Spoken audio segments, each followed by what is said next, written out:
Hello, welcome back to another vinyl show and tell. How are you all? It's been a few weeks this one. I've had about 3 weeks since the last video. It feels like ages. I hope you're all doing alright and spinning and buying plenty of vinyl. So today's video is based on a thought that I recently had. I think I literally came up with this concept and thought when I was probably waiting for the kettle to boil or something. It's about concerns coloured vinyl and what people actually think of it. When I watch other videos, other VC videos here on YouTube, and I do watch a fair few, coloured vinyl seems to come up quite a lot, but I always sort of wonder what if people really like it or not. Sometimes I get the impression that certain collectors are quite overjoyed with it and others seem a bit dismissive. So I just wanted to have a quick discussion about it, get your thoughts. This is definitely one to get involved and comment with, and do stick with me because I am actually going to show some albums and recommend some music to you, so it's not just me talking about coloured vinyl. I am going to be showing some bits. So my first point is, do people find it a bit on the gimmicky side? It is a lot more common these days. Certainly in the so-called vinyl revival. In some cases I've seen albums released where it is coloured vinyl or nothing. If you want it on vinyl, there isn't a black variety, or at least not just yet. So I do wonder what people think, what people think about that. Do you prefer, tradition, black vinyl? Is that the case? The other point is, which is something I'm going to discuss in a second, is does it actually affect the sound quality? Now, I'm not going to go into the ins and outs of how vinyl is made. I have a vague idea, but I'm not confident enough and don't know enough facts to explain to you what the difference is, what goes into black vinyl to make it sound the way it does, why they are usually black. It's out there on search engines, on Google, probably YouTube videos about it. Obviously look it up. But I have got my first two examples are records that I have owned originally on black vinyl and have later replaced on a coloured variant, and I will explain how these came about and what my thoughts are related to the sound quality. So, first album of these two. This is by a band which I don't think I've seen anyone on the VC talk about or show, which is quite surprising. It's a band called Motorpsycho. This is a Scandinavian band who, they must have about 25 albums released now. They are one of the most prolific bands that I know of. They're still going today, and they're kind of a bit genre defining, if I'm honest with you. They do kind of stoner rock, neo-psychedelia, kind of indie pop, Brit-pop sounding. One album is always different to the next. This one is a kind of more psychedelic affair, double album. It reminds me a lot of Hawkwind in places. And this particular copy, because I've got lots of examples, is a white vinyl version. Now, when I first bought this, I bought the black vinyl version because that's all there was. Unfortunately, over time, the discs themselves became quite scratched up by these quite a thick card inner sleeves. And because this record has a lot of quiet moments, it became extremely crackly, more crackly than I'd like. So I bought another one, and the only variant that was available at that time was the white vinyl version. It's exactly the same record label, a German label called Stickman Records. And the record itself, I think, is probably the same cut. All I will say is I could determine absolutely no difference at all between the white vinyl and the black variant. Naturally, the only thing was the white variant no longer crackled, and I did put them straight in a polyline sleeve to protect them. So that's the first example. I'm only telling you what I'm hearing with my own ears here. I could detect no difference, no deterioration in sound quality because I had something on coloured vinyl. As I just mentioned, this is a great band to check out. If you don't know them, I would say at least look them up. Check out their discography. They have yeah, I'm guessing it's probably about 25 albums to their name now. If you get into them, there is so much to explore. So that's Motorpsycho. This particular album is called Trust Us, and that's the white variant. Now, the second one I've got, which I did have black, was by this gentleman, Matt Berry. Firm favourite of mine. I think I've shown him before. You may know him as a comedy actor. Toast of London, What We Do in the Shadows, and years ago there's a great cult series called Garth Marenghi's Dark Place. Does anyone know Garth Marenghi? If you don't, check it out. It's absolutely brilliant. Anyway, I've got a fair few of Matt's albums. I had this one, which is called Witch Hazel. I bought on black vinyl. Now, for a certain amount of time, when you bought Matt Berry albums, if you bought them directly from his label, Acid Jazz, if you pre-ordered them, you get a signed copy.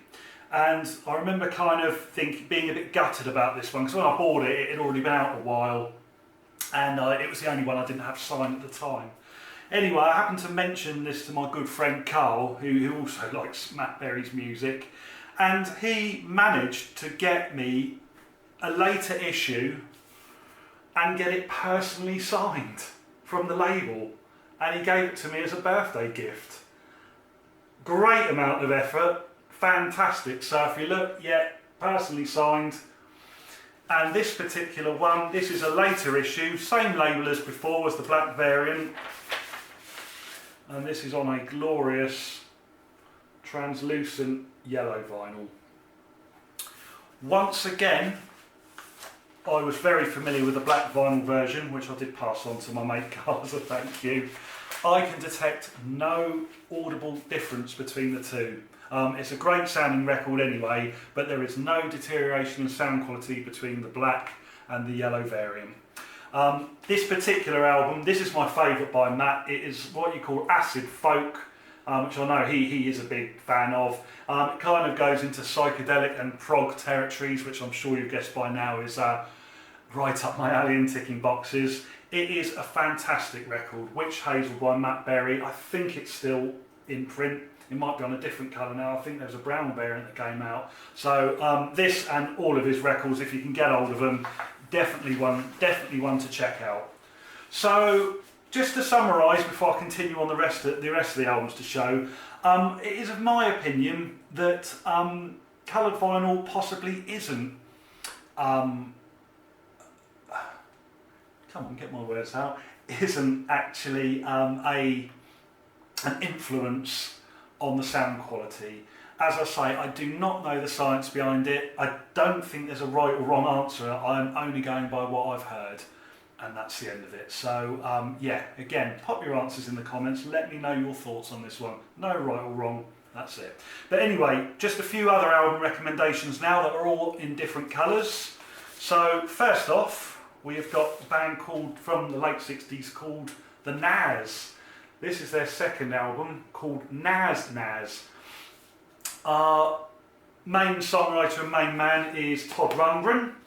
This was his band before he went solo and became a very, very successful producer. This record is tremendous. It's absolutely, it is brilliant. It sounds to me more like a British record. I know Todd Rundgren and probably the other members of the band were keen and influenced on things like the Beatles, the Who, things like that. And this record really does sound like those two bands, maybe with a little bit of the Small Faces in them. It's psychedelic, it's kind of garagey, very, very varied. But it's a brilliant late 60s record if you like that kind of thing. If you're into those kind of sounds, this is absolutely essential. Their first record, simply called Nas, is also very good as well. So it's a bit more of a garagey sound to that. But this one is it's brilliant. It is one of the best from the era and not too hard to find. It's my particular copy here. It is an original on SGC Records. Lovely deep claret, translucent red. I'm hoping you can see these. I'm hoping they show up in the light. As I say, this one's not difficult to find on the SGC label. There is a black vinyl variant, and I know these were heavily reissued I think in the 80s by Rhino. They might have had a reissue yet again. So that is a great one to have. If you haven't heard it, definitely check it out if you're a fan of anything late 60s. Okay, Team Green. Team Green now. We've got 9 Below Zero with Don't Point Your Finger. This is the only album I've got by them. I haven't played this one for a while, and I really must, and I do remember liking it. 9 Below Zero were, when you think of, say, the pub rock scene that predated punk here in the UK, Dr. Feelgood would definitely be the best example of this. But 9 Below Zero, in the wake of punk and into the early 80s, they kind of continued that pub rock sound. So it's kind of a great rock and roll sound, a little bit like Dr. Feelgood, a little bit like The Jam. Really good record, highly recommended. I first became aware of them on a TV series called The Young Ones. I know I've mentioned The Young Ones in an earlier video when I was showing off a Damned record, but this band actually featured on the first ever episode of The Young Ones, so it was my first introduction to them. And this one is on a really nice A&M label. That's a translucent green. For those of you in the know, A&M Records, they've even modified the labels, giving it a little bit of green text there to match up, which is a very nice touch. So, very nice one. Once again, I have seen these around. You can get them for £10, maybe even less. I can't remember what I paid for it, but it was under a tenner, definitely. So, well worth getting hold of. Right, next up, we've got good old Depeche Mode. This one is Black Celebration. One thing I'll say about Depeche Mode, what I've always thought, they're incredibly reliable. They're reliable in the fact that they always delivered a quality product. I've picked up a lot of their albums from the 80s over the past few years, and they're always great. You do kind of know what you're going to get. They've got their own very unique sound. I know they sort of got a bit darker as they went along, but they're always of great high quality Depeche Mode. I can't really say anything more than that. This is a great album, definitely one of their best.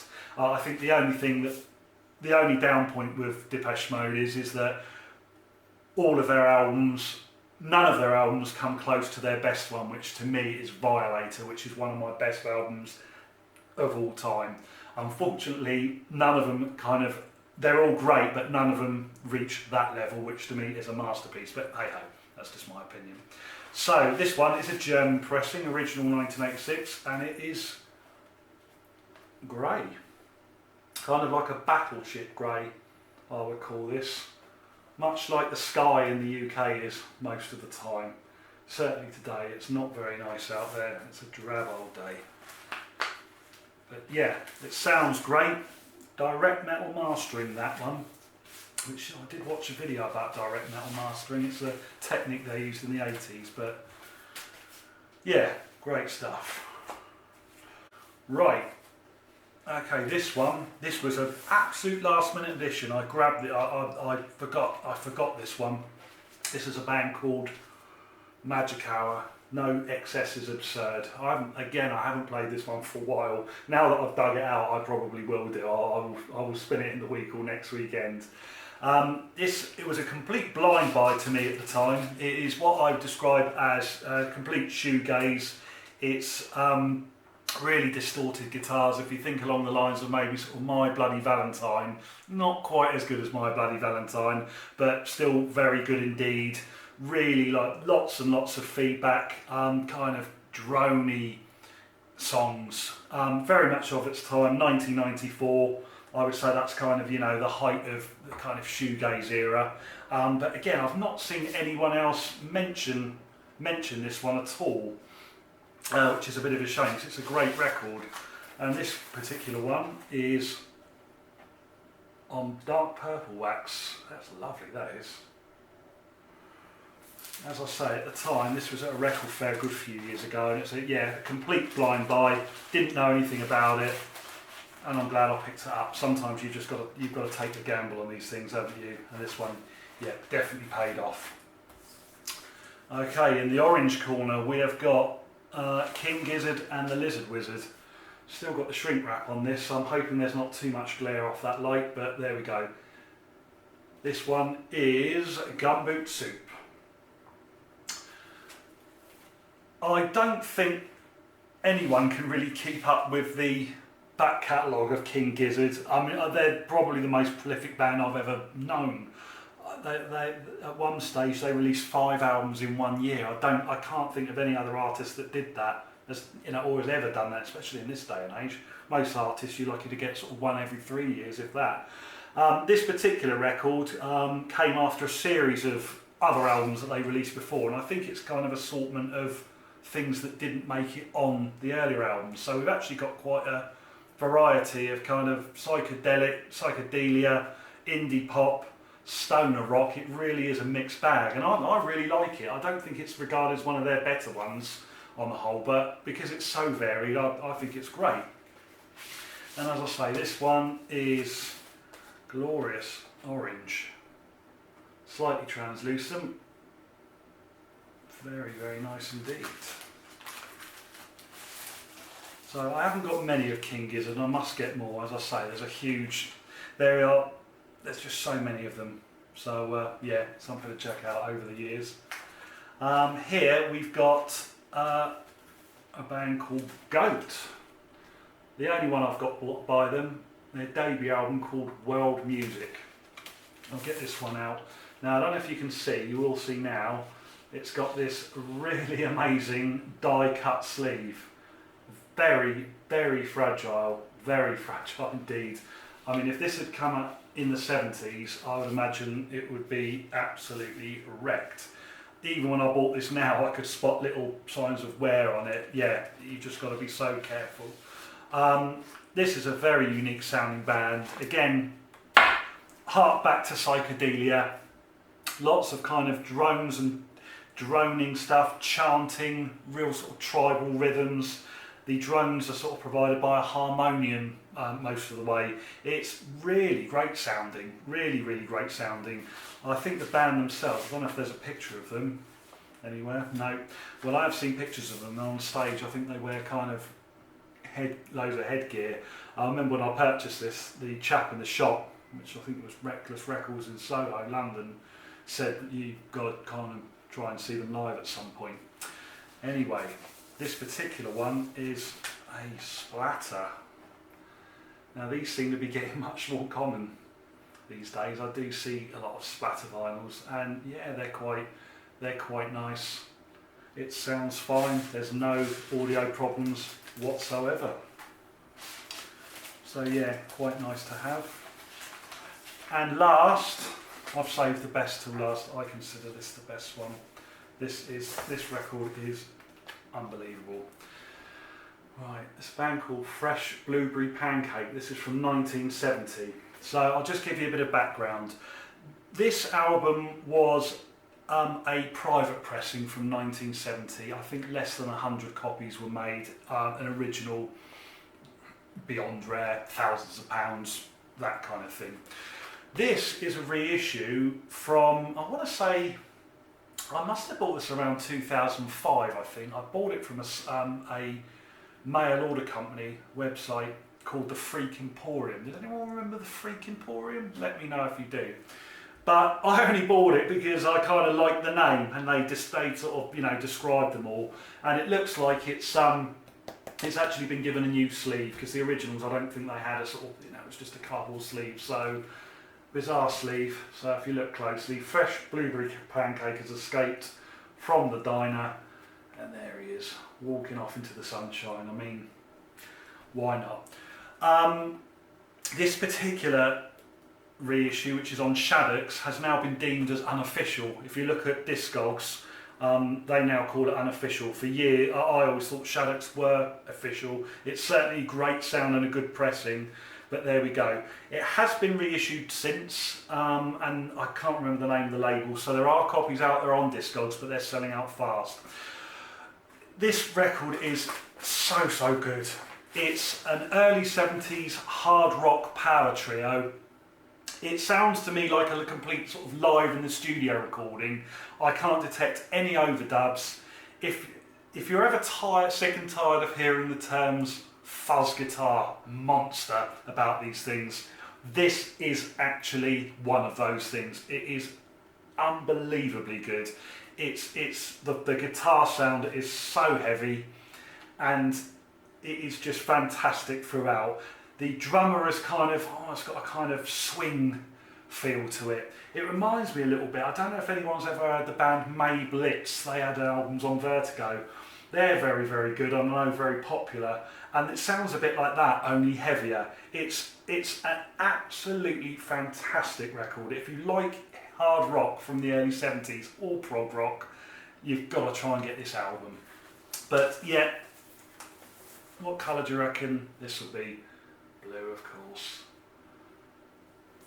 So this particular reissue on Shaddix, it's really gone up in price. You look on Discogs, it's, yeah, I've never seen a reissue go for so much now. It really has increased. I only paid £15–20 for it. It was when it was in print. But as I've mentioned, there is another reissue of this one, but it seems to be flying off the shelves. So if you fancy it, definitely take the plunge. So there we have it. Some more albums that I highly recommend.